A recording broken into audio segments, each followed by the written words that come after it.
گفتوگۆ دەکەین میوانێکمان لە ڕانیەوە هەیە لەگەڵمانە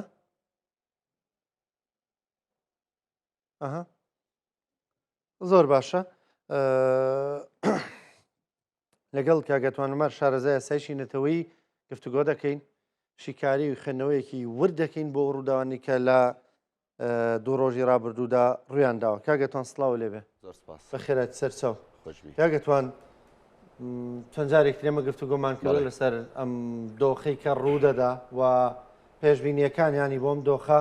هەندێکی چاوەڕوان کراوە بوو، بەڵام با لەوە دەست پێ بکەم لێدانەکە لەم کاتێدا چاوەڕوان کراوە بوو دان جۆرێک لە شۆکی پێوە بوو. تاکید شۆکی تایە ئێمە ئەگەر پێشتر ئێمە لە مدەی ئەم دوو مانگەیە 2 بۆ 3 جاریکە لە کەناڵی کورسات میوانی بەڕێستان بووین. ئەو کاتە گەرمەی گەڕی دانوستانەکان بوو. ئەگەر جەنابەت بیرت مابێ ئێمە زیاتر لەسەر ئەگەرەکانی جەنگ گفتوگۆمانەکرد، چونکە ئەم جەنگە جەنگێکی حتمیە و ئەبوایە ڕووی باە بە هەموو پێوەرەکان ئەم جەنگە ئەبوایە ڕووی باە، چونکە ناکرێت یعنی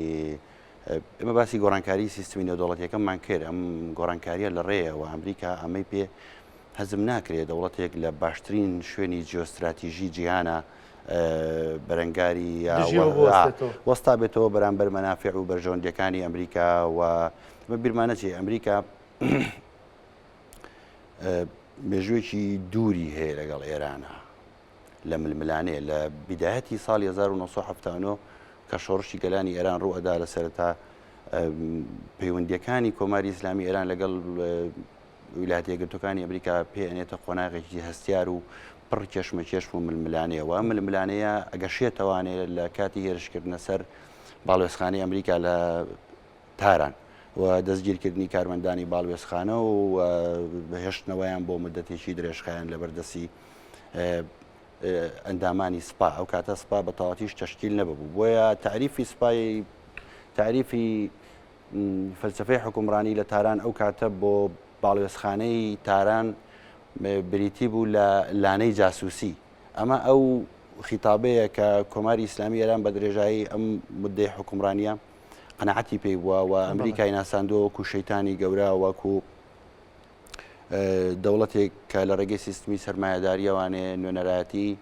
داگیرکاریەکی مۆدێرن ئەکا ئەوەی کە پێوترێت نیو ئیمپریالیزم. لەبەرەوە تەوەقوعکرا بوو کە ئەم سیستەما ینی کە ئێستا لەبەردەم ئەزمونێکی چارە نووسازایە ئێمە هەموو جیهان باسی گۆڕانی دەسەڵاتەکە لە غەربەوە بۆ شەرق. منیش پێشتر 8 مانگ لەمە پێشیش هەر لەم شاشەیە باسم کردو دوو مانگی پێشوشا باسمان کردووە دەسەڵات لە ڕۆژ ئاواوە گەڕێتەوە بۆ ڕۆژهەڵات. گەڕاندنەوەی ئەم دەسەڵاتە بۆ ڕۆژهەڵات پێویستی بەوەیە بە کۆمەڵێک کۆریدۆر بە کۆمەڵێ داڵانی اقتصادی و ئابووری ئەمنی ئەمنا بڕوا بە دیدگای ئەمریکی. بجارە باسی دیدگای ئەمریکیەکەم بە داڵانی ئەمنا بڕوا یا لانی کەم بەو ڕێڕەوانەیە بڕوا کە لەژێر هژمونی ئەمریکیەکانایە یا لەژێر چوارچێوەی ئەو هاوپەیمانەتیایە کە ڕێڕەوێکی ئەمینە لەژێر چوارچێوەی ئەو هاوپەیمانەتیایە کە ئەمریکا نوێنەرایەتیەکە. ئەمە ینی وەکو چوارچێوەیەکی تیۆری بۆی داخلی باسەکە بینیت یان باسە زۆر زۆر هەڵەگرێت. بەداخەوە کاگرانکۆ ئێمە گفتوگویەکەین کاتمان زۆرە. ئێمە دۆخێکی زۆر خراپمان هەیە لە باشوور. هەر بابەتێک کە ڕوو ئەیە یەکسەر کۆمەلگای ئێمە لە ناوەڕاستاکا بە دوو کەرتەوە. یەکسەر ئێمە دابش ئەبین بەسەر دوو بەرەیەکی لایەنگر بەرەیەکی دش لە ڕۆژ ئاواش بینیمان و ئێستا ئەم ڕووداوانی ئێرانیش بینیمان. جا گرفتەکە لە چیایە کاتێک تۆ کۆمەلگاکەت دابش ئەبێ بەسەر دوو بەرەیە ڕێگریت لێکا لە تێگەشتنێکی دروست باشە کە ئەم ڕێگریە کلێت ئەکا لە تێگەشتێکی دروست لەبێ ڕێزمە دوجار خوێندنەوەکە ئەبێ بە خوێندنەوەیکی سەردێڕانە. بۆیە ئەو خوێندنەوەی ئەوە هیچ ئێمە هەمومان عاتفین. کێبینێکی خۆم بڵێم وەکو میدیاکارێک هەز ناکە خۆشبەختانە دوای ڕووداوەکانی ڕۆژاوە ئێمە لە ڕۆژاوایە کەمێک دابەش بووین لە سەرەتاوە بە هۆکاری عەتفوسۆزی ئاینی، بەڵام دواتر نەزعە قەومیەکە کوردانەکە زاڵ بوو، ئەسوسۆزە کوردانەکە زاڵ بوو، وای کری تر ینی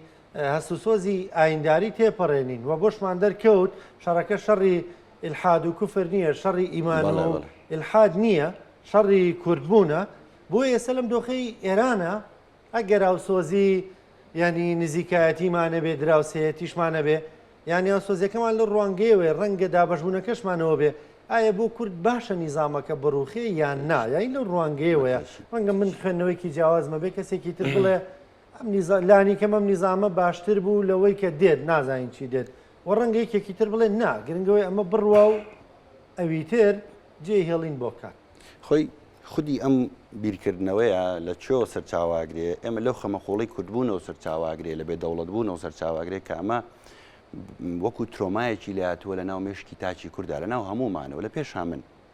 و ئەم خەمەخۆڵە ئەم لایەنە سۆزداریە کە ئێمە هەمانە هەمومان وا ئەکا هەموو گۆڕانکاریە لە هەر کونجێکی دنیا کە ڕوو ئەدا ئێمە بۆ ئاقارایە تەفسیری کەین کە ئەمە دەرفەتە بۆ کورد و ئەکرێ کورد سوودی لێ وەربگرن و بەداخەوە من ینی منیش وەکو کوردێک بیرەکەم و هاوسۆزیشم بۆ دۆزەکە بەڵام ئێمە پێویستمان بە خوێنەوەی واقعیشە پێویستمان بە خوێنەوەیکی ڕیالیستیانەیە واقع گەرابین تۆزێک ڕووداوانەی کە ڕووەدا ئەمڕۆ لە ناوچەکە زۆر بە خێرایش ڕووداوایەکێ لە لێکۆڵەرەکان قسێکی زۆر جوانیە لێگە بتەوێ شیکاری دۆخی ڕۆژهەڵاتی ناوەڕاست بکەی ئەمڕۆ ئەبێ شەوان نەخەوی فعلەن وایە فعلەن وای لاتوە لە دوای ڕووداوەکانی 7 ئۆکتۆبەرەوانێ ئەبێ بە شەو نەخەوی بۆی بتوانی لەگەڵم ڕووداوانەیە بیتە پێشەوە بەڵام ئەمە با بۆی باسەکەمان درێژە پێبین ئەم تێگەشتە ئەبێت تێپەڕێنی بۆی ئێمە ئەبینی ئەوەی کۆی پرۆسەکە خەڵک قسە ئەکا لەگەڵ ڕێزما بوو هەموو ئەوانەی کە قسە ئەکەن دیارە ئەمە لە سۆنگەیەکی کوردبوونی قوڵەوە ئەم قساناکرێ بەڵام دوجار قسەکە لە چوارچێوەی سەردێری میدیایە لە چوارچێوەی کرچووکاڵیەکی پێوە دیارە ئەبینی ئێمە نزیکایەتێکی زۆر زۆرمان هەیە کاگڕانکو لەگەڵ ئێران قوڵاییەکی گەورەشمان هەبووە لەگەڵ ئێران و ئەو نیزامە سیاسی ئێستا لە هەرێمی کوردستان حاکمیشە بە جۆرێ لە جۆرەکان لە هەردوو زەمەنەکە هەم لە زەمەنی پەهلەوی هەم لە زەمەنی کۆماری ئیسلامی ئێرانە هاوتێکەڵبوونێکی سەیری هەبووە لەگەڵ سیستەمەکەیە من ئەم باسی پشتگیری ناکەم باسی واکەم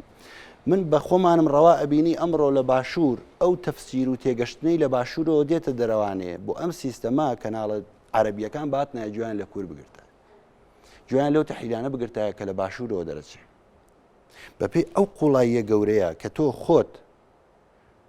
لە زۆر ڕوانگەوە پێویست ناکەمە بچێن ناوردەکاری و تا 100 ساڵ لەمەوە پێش لە حوجرەکان و لە مزگەوتەکانی کوردستانە بوستان و گوڵستانی سادی خوێنراوە من ئەمە تەزدیق نییە مەرز بوو لە بەریان بێ ئەمە تەزدیقکردن نییە ئەمانەوێ بزانین کە ئێمە بۆین و ئەو نظامە سیاسیشی کە هەیە لە هەموو زەمانەکانە لە قوڵایی ئێرانە سیاسەتی کردووە لەوێ بووە بە جۆرێ لە جۆرەکان لەوێ دامەزراو بووە و لەوێ ڕێکەوت بیرمان نەچێت ڕێکەوتنی دروستکردنی بەرەی کوردستانی لە ئێرانەکرا ئەمە بە هیچ جۆرەی باسی جمهوری ئیسلامی نییە باسی ئەوەیە کە ئێمە ئەم قوڵاییە گەورەیەمان هەبووە لە ڕابردووە پێویستمان بۆ بوو ئێستا ئەو تەفسیر و تەحلیلەی کە لە کەناڵە کوردیەکان یا لە ڕۆژنامەنووسی کوردی یا لە شرۆڤەکار یا لە هەموو ئەمانەوە دەرئەچوون بەجددی لە ناوەندە نێودەوڵەتیەکان گوێمان لێ بگیرایە چونکە ئێمە قوڵایەکی زۆر گەورەمانەیە لەگەڵ ئەو پانتاییەیە من باسی سیستەم ناکەم باسی ئەو مێژواکەم ئەمە نە پشتگیریکردنە نە دشکردنە ئەم باسی ئەوواکەم کاوا دەروانەیە کە نزیکایەتێکی زیاترمانێ ئەمە دەلالەتێکی کۆمەڵایەتی جوگرافی بازرگانی خۆمان لە دۆخەکەداین جیاوازین لە تیۆریستێک کە لە وڵاتێکی دیکەوە تەنها تیۆرەکان دەخوێن ئەمە یەک دومینیان ئەمریکا دەوڵەتێکە ینی زۆر کەس لە سرەمە قسەی کردوانی کە شارەزای میدیاین کاتێکەوێتە دۆخێکی وا و هەموو میدیاکەی لەبەری استراتیژی نیشتیمانیانەیە گەوێتە خزمەتی استراتیژی ئەمریکیەوانی لەبەرەوە تۆ ناتوانانی وەکو مەزدەری خەبەر پشت بە میدیای ئەمریکی بەستی لە قۆناغی جەنگە ئەمە قسەی من نییە قسەی جۆن میرشایمێرە گەورە نووسەری مەدرسەی ڕیالیزم لە ئەمریکا لە زانکۆی واشنگتن بۆ لە بەرەوەی میدیایەکی نیشتیمانی استراتیژی نیشتیمانی هەیە لە واشنگتنەوانەیە بە سلسیلە قۆناغ بڕیاری سیاسی دروستەکرێت لە ئەمریکا لەبەرەوە میدیاکەوێتە خزمەتی بڕیاری لەبەرەوە پەربوون و دابەشبوونە ڕاستە تۆ ئێمە لە کۆنگرێز بینیمان بەڵام دوجار کەوێتە سەر مەسەلەی ئەمریکا و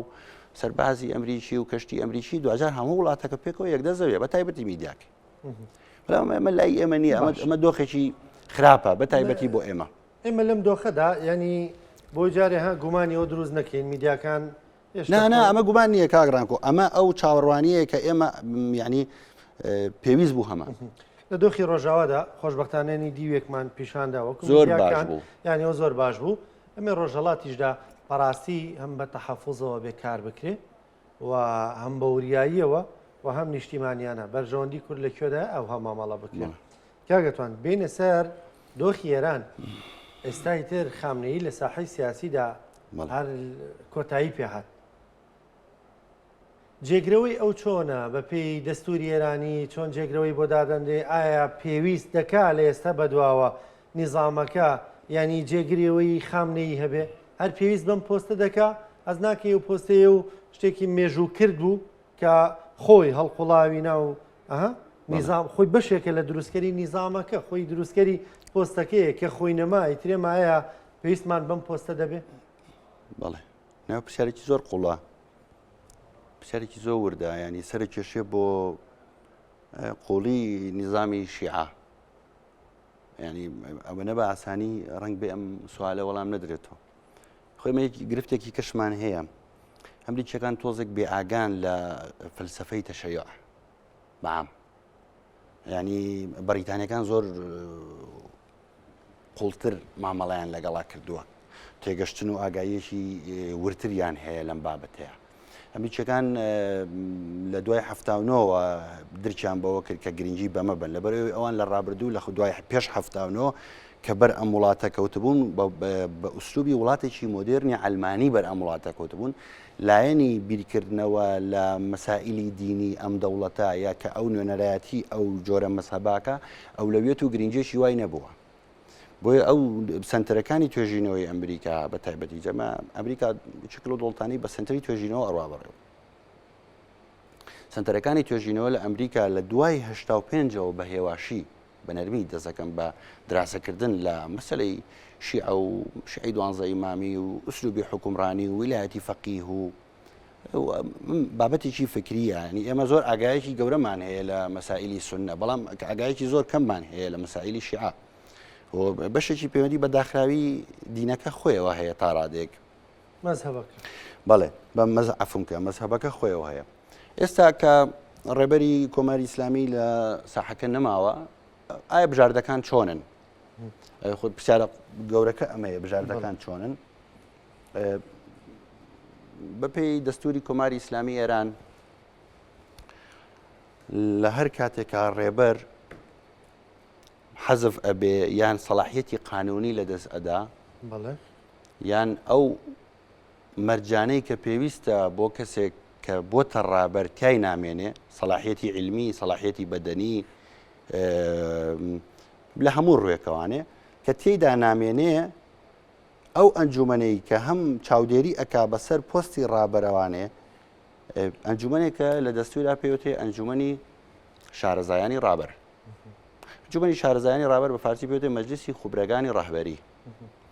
ئەم ئەنجومەنە پۆستی ڕابەر هەم چاودێریەکە هەم لە حاڵەتی فەراغی پۆستەکەیە بڕیار ئایا چێ بێ بەڕابەر. ئەمە لایەنە تیۆریەکەکانی بابەتەکەی بەنسبەت ئەمە بەنسبەتەوە کە دروست ئەبێ بۆ منە خەلەئێ ڕوئەیە بۆ شایەک ڕوئەیە بە تایبەتی بۆ سیستەمێکی جمهوری ئیسلامی کە نظامەکە لەسەر بەرمەبنای دین دروست بووە. تیۆری ویلایەتی فەقیه خۆی لە ڕستەیەکی بچکۆلەیە ئەگەر باسیکەین واتە ئەو فەقیهێکی شارەزان نوێنەرایەتی کاروباری میلەت و ئومەت ئەکا لەبەرچی لەبەر ئەوەی ئیمامی زەمان کە ئیمامی مەهدیە غەیبەتی هەیە بە وەکالەت ئەم دەوڵەتە بەڕێوە تقریبا تیۆرەکە خۆی زۆر ڕینە بەڵام ئاوا خۆدەکرێ بڵێ نەموەکیلی ئیمامی مەهدی تقریبا. ئەمە وەکو ئەوە کەوتمان ئەنجومەنی شارەزایانی ڕابەر ئەو دامەزراوە دەستوری سیاسیەیە کە هەڵەسێ بەم کارە، ئەمە وەکو ئەنجومەنی شارەزایانی ڕابەر. بەڵام کە ئەم غەیبەتە ڕوئەیە چ بە مردن بێت، چ بە حاڵەتی طبیعی بێت، چ بە لادان بێ کە ئەکری ئەنجومەنی شارەزایانی ڕابەر خۆی لای بە دەوڵەت دەکەوێت ئەم فەراغە دەستوری ئەم فەراغە قانونیەوە چۆن وڵات خۆی کۆکاتەوانێ هەر بەپێی دەستور بەپێی مادەی 108 مەفهومکە بە شێواز یەکسێ ئۆتۆماتیکیەن تلقائیان بابەتە مەسەلێکی قانونیە، ئەنێ بابەتێ تلقائیەن یەکسەر تۆچیدا و خۆناغەوە تلقائیەن ئەنجومەنێکی ڕاگوزەر دروست ئەبێ، ئەنجومەنێکی کاتی دروست دەبێت، سێ کەس تای ئەندامە، سێ کەس لەم ئەنجومەنە ئەندامە، سەرۆک کۆمار مەسعودی پزیشکیان، سەرۆکی دەسەڵاتی دادوەری محسینی ئیژەیی، یەکێک لە فەقیهەکانی ئەنجومەنی پاسەوانی دەستور. بیرمان نەچێ ئێمە ئەنجومەنی پاسەوانی دەستور 12 کەسە ششیان فەقیهە یعنی زانای ئاینیە بە کوردێکی ئەمامە بەسەرە بۆی ئاسانتر تێ بگەین شەشیان پسپۆڕی بواری قانونی یەکێک لە ئەمامە بەسەرەکان ئەچێتە ناو ئەنجومەنەکانی ئەنجومەنەکە لە سێ کەس پێکتی بەڵام چێ ئەمامە چێ ئەم فەقیهە هەڵەبژێرێ ئەنجومەنی دیاریکردنی بەرژەوەندیەکانی نظام هەڵێبژێرێ ئەمە ئەنجومەنی دروزە بێ ینی تلقائیەن یعنی ئەم شتت بە ئۆتۆماتیکی دروستە بێ ئەم بابەتە بەنسبەتەوە ئەمە مدەتێکی زەمەنی مەحدود بۆی هەیە دەوڵەت بەڕێوەبەرێ بۆی نییە بە شێوازێکی درێژمەودا دەوڵەت بەڕێوەبەرێ ئەمە بەڵام کۆمەڵێکی زۆر لە سەلاحیەتەکانی ڕابەری نییە ئەمە ئەنجومەنە سەلاحیەتەکانی ڕابەرە پێی مادی سەودا دیاریکراوە لە دەستورە کۆمەڵێکی زۆر لە سەلاحیەتەکانی ڕابەری نییە بۆ ئەوەی کۆی سەلاحیەتەکانی ڕابەری هەبێ ئەبێت دوو لە سەرسەی ئەندامانی ئەنجومەنی دیاریکردنی بەرژەوەندەکانی نظام و سەلاحیەتی پێ بدەن 12 کەسەکە نه ئەنجومەنی دیاریکردنی بەرژەوەندەکانی نظام هیچ ئەنجومەنی نظامی ئێرانی ئەوەی کە بۆیە من ئەڵێم ئەمریکەکانینە یەکێک سیستمیشی زۆر ئالۆزە ینی قاچێکی لە دینایە قاچێکی لە وردەکاری حکومڕانی فەلسفەی تەشەیوعایە قاچێکی پەیوەندی بە تیۆری ویلایەتی فەقیهەوە هەیە و دوجار چوارچێوەیەکی قانونیشی وەرگرتووە لەژێر بەرمەبنای کۆمەڵێکی زۆر لە ئەنجومەنی سیاسی ئێستا بۆی بۆ بینەران ڕوون بێ سێ کەس یەکلایی دەکەنەوە ئەمە سێ کەس لێرە ئەبن سەر کۆماری ئێران مەسعود پزیشکیان سەرۆکی دەسەڵاتی دادوەری محسینی ئێژەیی محسنی ئێژەی یەکێک لە فەقیهەکانی زانا ئاینیەکانی ناو ئەنجومەنی پاسەوانی دەستور ئەمە ئەم ئەنجومەنە بە شازێکی کاتی دەوڵەت بەڕێوە ئەباتە ڕابەرێکی نوێ هەڵئەبژێرن ئەم سێ کەسە قەرار لەوە دەدەن باشە دیوێکی پرسیارەکەی من ئەنی حەزەکەم وەڵامی وەرگرموین جەمیانی کشمانە دەچین لایە و ینی ئایا ئێستا نیزامی ئێرانی پێویستی بۆ ماوە کەسێک بۆم شوێنەدا بنێتەوە ئەگەر دەزایی وەڵامەکە زۆری دەوێ بە بسمە لای میوانەکەگەڕان کۆلەبەری منە و پێشینە میدیایم نییە ناتوانم بۆ نمونە بەتایبەتی لەبەری من زۆر بە قوڵی لەم بابوارانە دراسم کردووە پرسیارەکە بۆ خۆشی قوڵە من ناتوانم ینی لەگەر ینی ئەو پەڕی ڕێزم بۆ پرۆسی ڕۆژنامەنووسی پرۆسێکی زۆر ڕێز لێ گیراوە لای منە ئەو بە هەر بچووکترین نمونە و نمونەی ڕۆژئاوا ئەوەی ڕۆژنامەنووسانی بیکە زۆر قورسە بەس من ناتوانم ڕۆژنامەنووسیانە وەڵامی ئەم بابەتانە بم پێویستم ینی ئەوێ ینی بە مدەتێکی ئەوە کاتێک کەواتە زۆر باشە لەگەڵ تا دەمێنینەوە کاگەتوان ئەمە پێێنێتە قۆناغێکەوە کابێ ڕابەر هەڵبژێرێ بیرمان خۆ خومێنیشر بۆ پرۆسەیە لە دوای مردنی خومێنی خامنەی کاڵبژێردا بەم پرۆسەیە هاتووە لە ئەنجومەنی شارەزانی ڕابەرەوە هاتووە ئەو تارە بەناوبانگەکە هەیە عەلی ئەکبەری هاشمی ڕەفسەنجانی دانیشتە بوو پێشنیاری خومێنی خامنەی کرد و خامنەی لە سەرەتایە ناڕازی بوو دوای ڕازی بوو ئەنی ئەو ئەنجومەنە ئەو ڤیدۆیەکی زۆر مەشهورە تەسەورەکەم خەڵک زۆر قسێکێک لاکەرەوەی ئیمامیش هەبووە و کاتێک وایە مامی خومینی وتوێتی خاونەی با ڕابەر بێ لە دوای منەوە سێکی وا هەیە دەڵێن هەیە خۆی بە حکمیەوەی ڕەفسەنجانی خاتمیەکی سیاسی هەبوو لە بینی پێکهاتەکانی هێز لە ئێران ئێمە بیرمان نەچێت لە ئێران لە دوای مردنی خومینی پێکهاتەکانی هێز ئێستش لە ئێرانە پێکهاتەکانی هێز زۆر ئالۆزان یەکە باسی بکەین ڕەنگە کاتێکی زۆر دوور و درێژمان بۆ ئێمە حەز ناکەم دەگرین بۆ ڕۆژێکی حەز ناکەم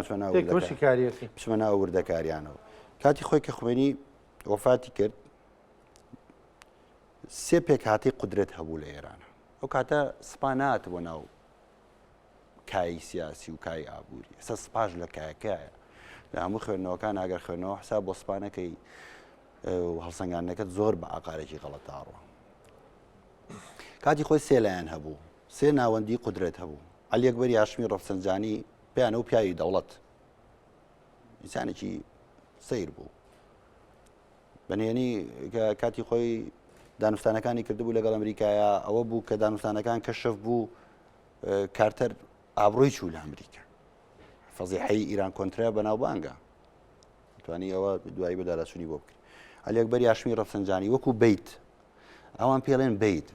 قسەی بیت مەخسەوت لە میدیایە کە تعریفە کرێ ئەڵێ ماڵی خامنەی ئەمە مستەڵەحێکی غەڵەتە بیتی ڕاهبەری کاڵێ بیت مەخسەی لەوەیە ها کاتی خۆی ئێمە لە مستەڵەحی ئیسلامیان شتێکمانەیە ئەڵێن ئاهل و بیت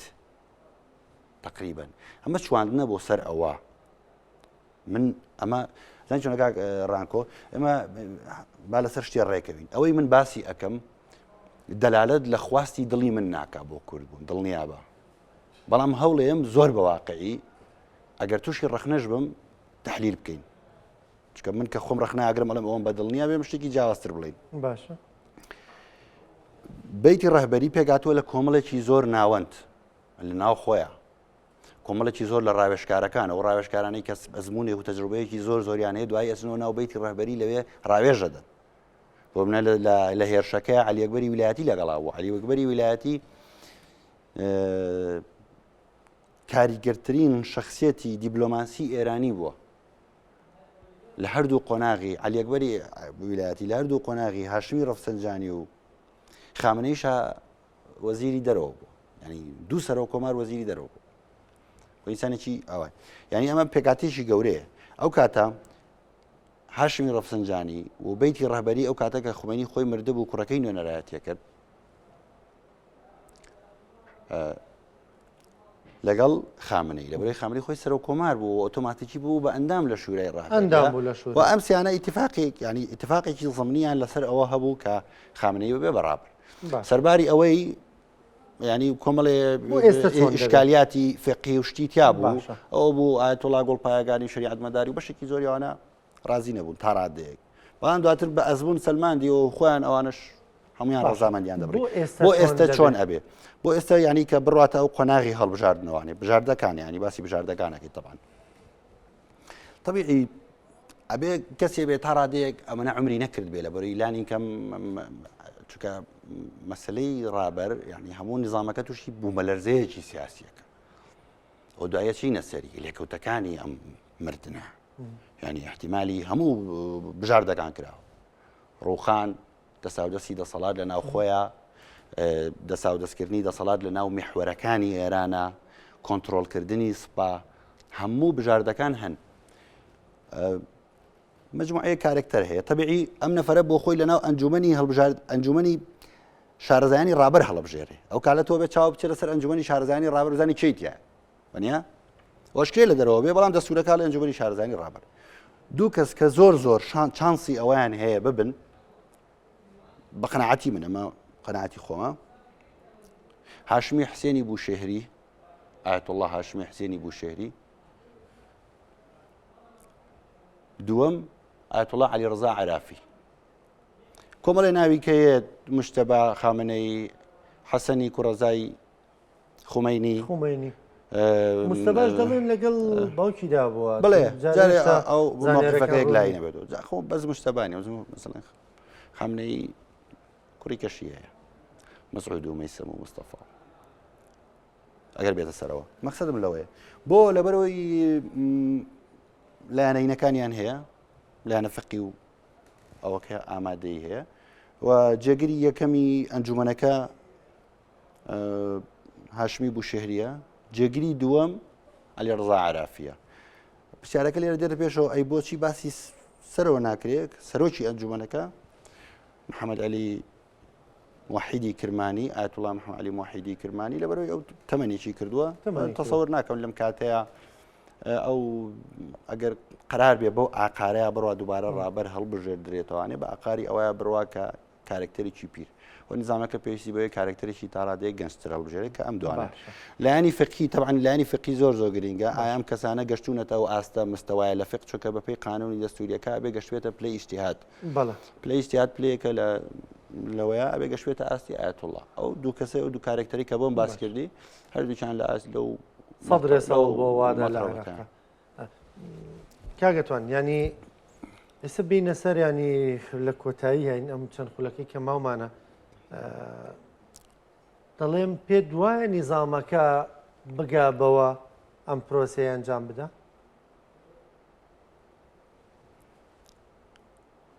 زین چۆنە ئەبێ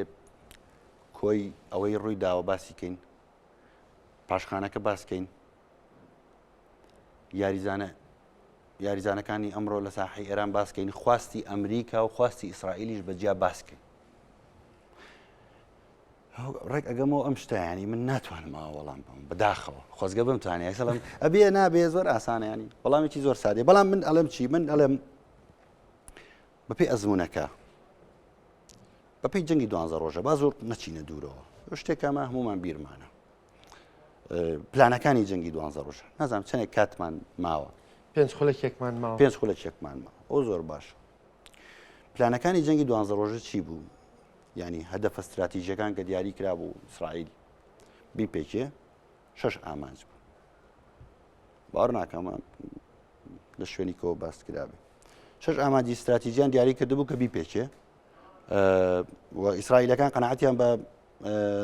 ترامپی ژێنا بوو و لەگە وڵاتانی خلیجی شا هاوکاریان هەبوو کە ئەم هەنگاوانەیەک بە یەک جێبەجێ بێت و ئەمریکا خواستی خۆی ئەوەیە کە توانێت کۆنتترۆلی ناوچەکە بکە ئیسرائیلش خواستی خۆی بەدەستێنێ پلانەکان بەم جۆرە بوو لە ناوبردنی توانای ئەتۆمی ئێران ینی سەفرکردنەوەی ئیزمیحلالی توانایی نظامی لە ناوبردنی توانای سەربازی ئێران سێ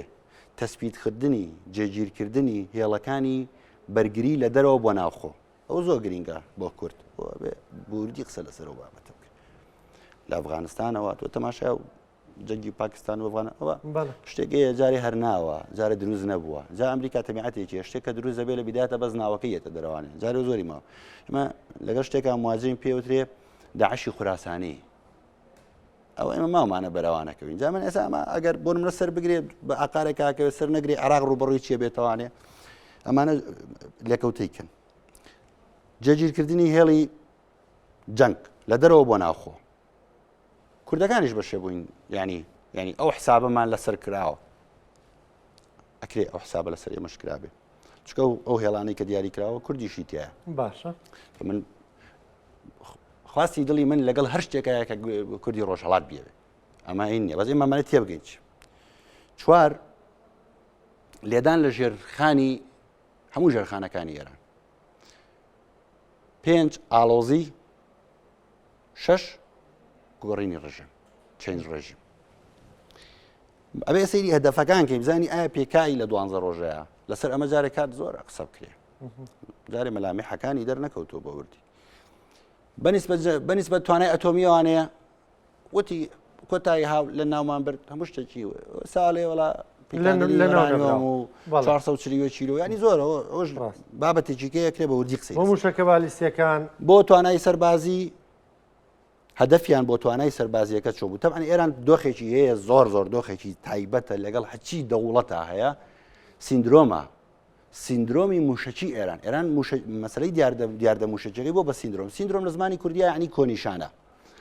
یعنی موشک بۆ ئێران بۆ بە کۆنیشانەی توانای بەرگری بۆ لەبەرەوەی هیچ یەکێکی تر لەوانەیەکی نییە یعنی نە ڕووسەکان نەچینەکان جەتەوان بانگەشێکی زۆر کرا ئەوە سی خۆی 35 ماوەرگرتووە لە رووسیا و سیستمی 4 سەماوەرگرتووە بەنیێنی داخڵمان کردووە چی و ئێچی دەماوەرگرتووە هیچ یەکێک لەمانەی بەدەست نەگەشتە بوو بۆیە مەجبور بۆ هەموو توانای سەربازی خۆی لە بەرگری لە هێرشکردن یعنی لە ئافەندی و لە حەملەش